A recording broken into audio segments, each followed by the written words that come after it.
घुमक्कड़ नागार्जुन। प्रसिद्ध कवि बाबा नागार्जुन से बातचीत। बाबा नागार्जुन को आप सिर्फ जनकवि कहकर बांध नहीं सकते, खुद बाबा को भी यह नापसंद है। बाबा अपने आप को जनता का कवि मानते तो हैं, पर सिर्फ इतना ही नहीं, 80 साल की उम्र में भी उनकी घुमक्कड़ प्रवृत्ति। चारबाग रेलवे स्टेशन पर गंगाराम वुफली से लेकर इंदिरा नगर में कवि, लेखक और उनके प्रिय वीरेंद्र यादव के घर पहुंचने से पहले टेम्पो के हनीफ तक से गपियाना। बिहार में कहाँ क्या हो रहा है, जानना। लालू यादव क्या कर पा रहे हैं और क्या नहीं। पूर्वी यूरोप में क्या हो रहा है, बाबा की नार में ज्यादातर आशाजनक आदि। बाबा का कहना है घुमक्कड़पन ही तो मुझे आगे जीने की इच्छा देता है। न जाने कितने लोगों से अभी मिलना है और कितनी जानकारी और प्राप्त करनी है।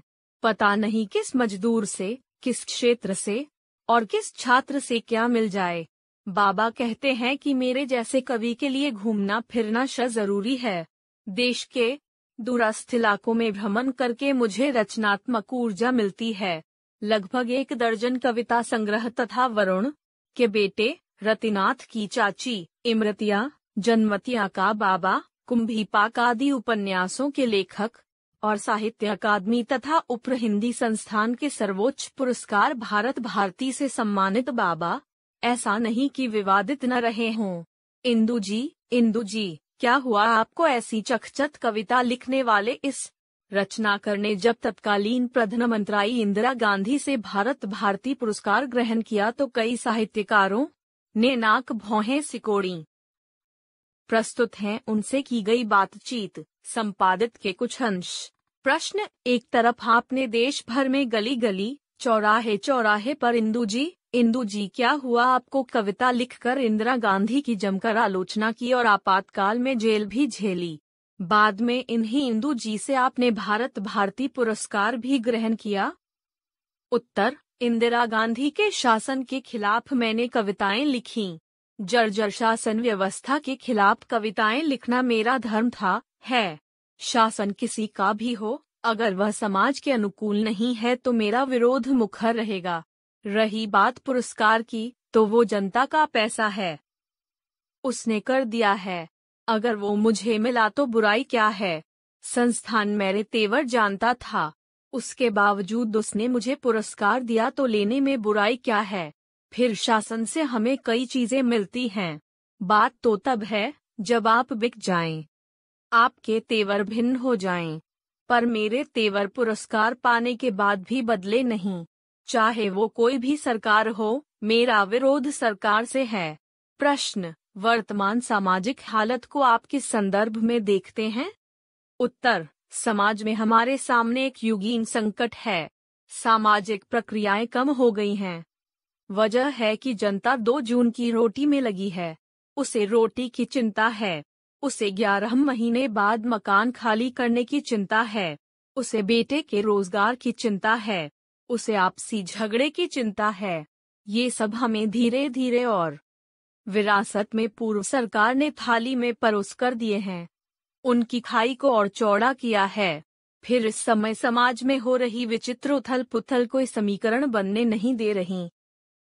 चुनाव में मेल मिलाप के समीकरण कुछ जरूर दिखते हैं पर तत्काल बाद बिखर जाते हैं। दूसरी ओर हमें दिखावा खाए जा रहा है। आज लोगों की प्राथमिकताएं बदली हैं, रुचियां विकृत हुई हैं, साहित्यिक गतिविधियां कम हुई और साहित्यिक रुझान कम हुआ है। प्रश्न। अब बाबा आपकी साहित्यिक बात, आपको प्रेरणा कहाँ से मिलती है कुछ लिखने की। उत्तर। मेरी घुमक्कड़ प्रवृत्ति ही इस मामले में मेरी सहायक है। तुमसे प्रेरणा मिलती है, युवाओं से, गरीबों से, मजदूरों से। उन्हीं के बीच रहता हूँ और उन्हीं के बीच अध्ययन करता हूँ। बच्चे बूढ़े के दर्द को समझता हूँ। यही दर्द मेरे लिए प्रेरणा है। प्रश्न। आपकी कविता की भाषा को लेकर भारी भरकम शब्दों का इस्तेमाल करने वाले कवि कई तरह की बातें किया करते हैं। उत्तर। करने दो, पर मुझे लगता है कि जनता समझती है, सुनती है, तो उन्हीं की भाषा में लिखना चाहिए। कबीर अगर संस्कृतनिष्ठ भाषा इस्तेमाल करते तो कौन उन्हें सुनता। मैं भाषाई तेवर समझने की कोशिश करता हूँ। लोगों की बातचीत मेरी कविताओं के शब्द हैं। प्रश्न, आपने कविता के आगे गद्य की तरफ कम ध्यान दिया, ऐसा भेदभाव क्यों? उत्तर, दरअसल गद्य के लिए जमकर बैठना होता है जबकि कविता में ऐसा नहीं है और मेरी प्रकृति विरुद्ध गद्य जाता है।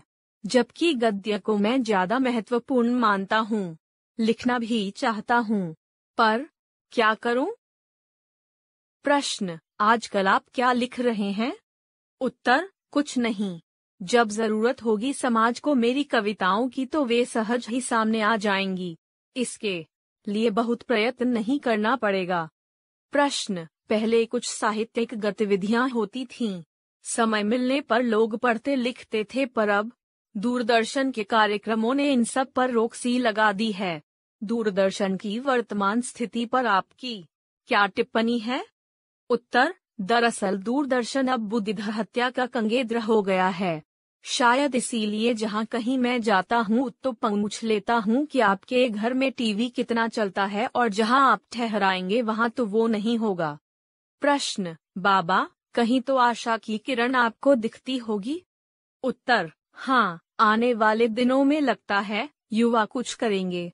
वे तकनीक की ओर बढ़ रहे हैं। उन्हें राजनीति से वितृष्णा हो रही है। आज बनिए का लड़का भी नया तकनीकी धंधा करना चाहता है। इससे स्वरोजगार पनपेगा, बेरोजगारी खत्म होगी। यह एक शुभ लक्षण है, बस और कुछ नहीं।